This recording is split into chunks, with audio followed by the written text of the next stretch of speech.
kind of conditioning myself and my brain like, hey, this is your reward. Job well done, end of the day thing. It's only worth it if you work for it. I won't stop till they hear me now. I won't stop till I wear the crown. Hi there, welcome to another episode of the Diary of a Wellness Bodybuilder. I'm IFBB Wellness Pro Bodybuilder, your host, and today I will be sharing my tips on managing cravings and hunger while on a bodybuilding competition prep. A little bit about me. I am about 5 weeks out from my very first pro show. I'll be competing in New York Pro on May 17th. So my food has been getting lower and lower as we're approaching show day, and hunger and cravings have been a little bit out of control. But this is not my first rodeo. I've been doing this since 2018. I used to compete in women's figure, then switched over to women's wellness. So this show will be my 8th time competing. So I know a few things about cravings and managing them and things like that. If it's your first time, I hope you find value in today's episode. One of the things that I like to do every time I am on bodybuilding competition prep is putting actual timer on my phone to remind myself to eat, because I tend to get prep brain, so I sometimes forget or lose track of time, and I'll be really hungry and really cranky, and that's not good for me or anybody else in my life. So what I do is I put a timer on to eat every 2.5 to no more than like 4 hours apart. 4 being like when I go to the gym, depending on how long of a cardio I have to do, plus the training. Sometimes it could be longer than 2 hours. So that way I put that timer according to my plan for that day. For example, in the morning, I wake up around 4 or 5 a.m. Sometimes, like if I want to sleep in a little bit, maybe 6 a.m. But I do have a morning routine, and I have fasted cardio, which doesn't allow me to eat my meals right away. That way, I tend to get some cravings, or sometimes I would wake up in the morning with already like a headache due to hunger, or have a crappy sleep the night before, which kind of makes me even more hungry or have even more cravings. So having that alarm and making sure that when the phone timer goes off, it's time for me to eat, helps me stay on top of it. That way my hunger and cravings doesn't get extremely terrible to the point that I am likely to give into whatever the hell I want to eat. That's not on my meal plan. Now, I would be honest with you, in the past, that is something I struggled with. I had issues with binging in the past, in the beginning stages of my bodybuilding journey.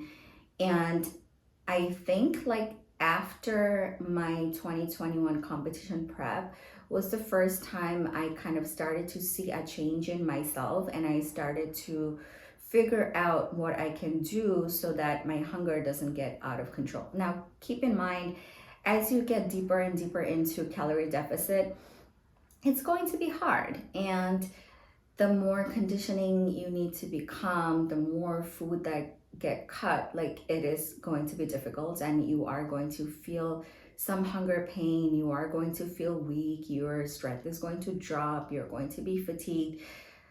That is something we are signing up for. There is no way of getting to extreme level of conditioning without embracing some of those pain, some of those suffering. There's no easy way into this.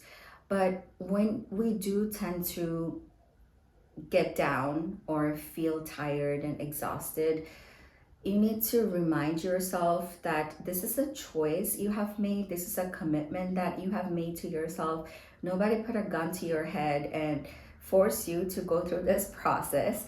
So remind yourself that, and at that time you have a choice to make. You can either stick it out and do something that will maybe help you achieve the goal in the long term, or you can give into your short-term comfort and go eat that extra piece of bread. And sometimes it's that simple, because I have been there, I have done that.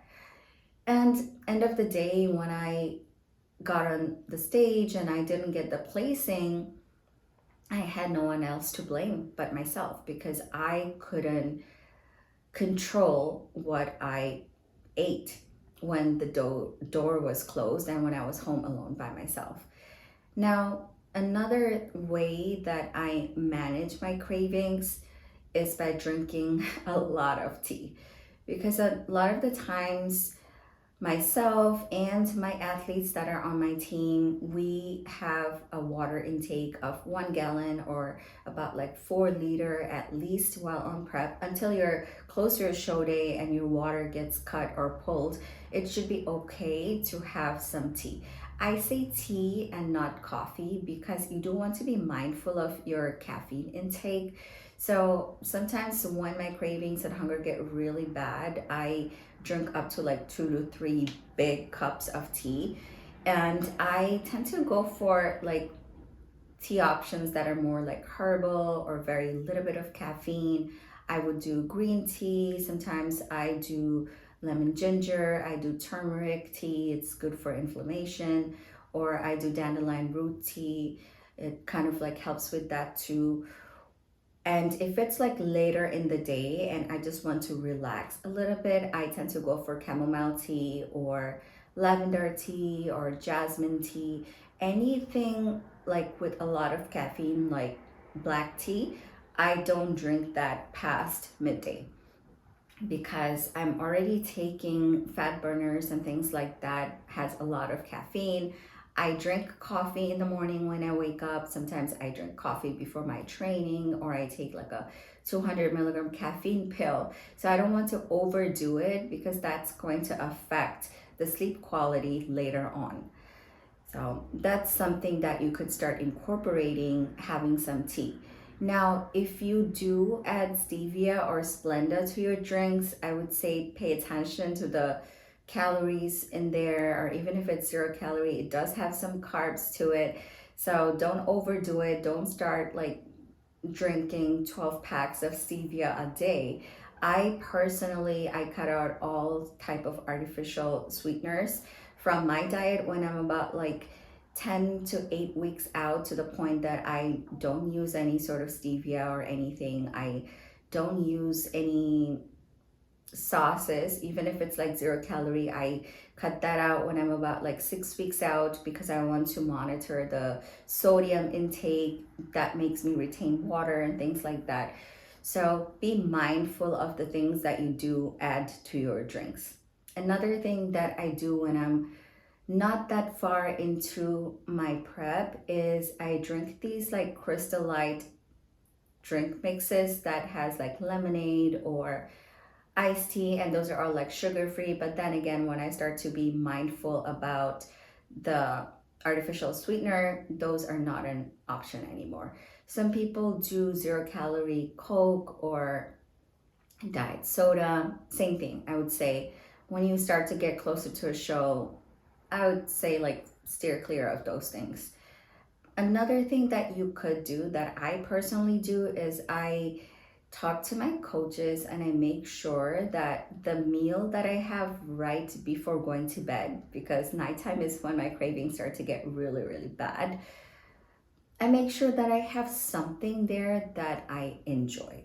It could be something like a fruit, right? Like something sweet, or it could be, for me currently, like I have almond butter with my last meal. It's a little something, but what I do is I give myself some downtime before bed, and I take my time and I maybe put on a comfort show and savor that little 30 grams, 40 grams of almond butter that I have. And I pick the smallest little spoon and eat that little by little by little. It's more like a mental thing, because I am kind of conditioning myself and my brain like, hey, this is your reward. This is like a job well done, end of the day thing that gives me that sense of like downtime and little comfort. That way, even though I have to go to sleep and I may not have the best sleep because of hunger,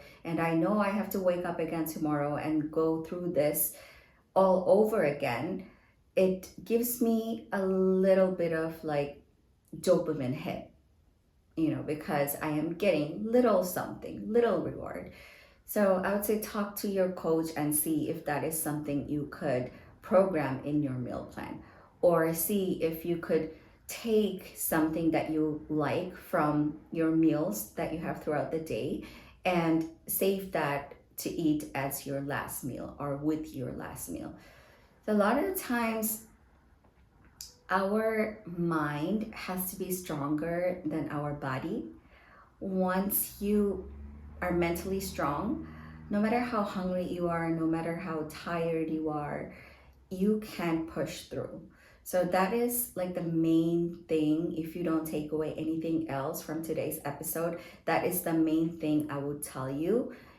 Become mentally strong, and hunger and cravings and all those are not going to completely go away. But once you realize that you are stronger than what your stomach is telling you to do, the whole process and focusing on the long-term goal makes the journey a lot more smoother and a lot more happier.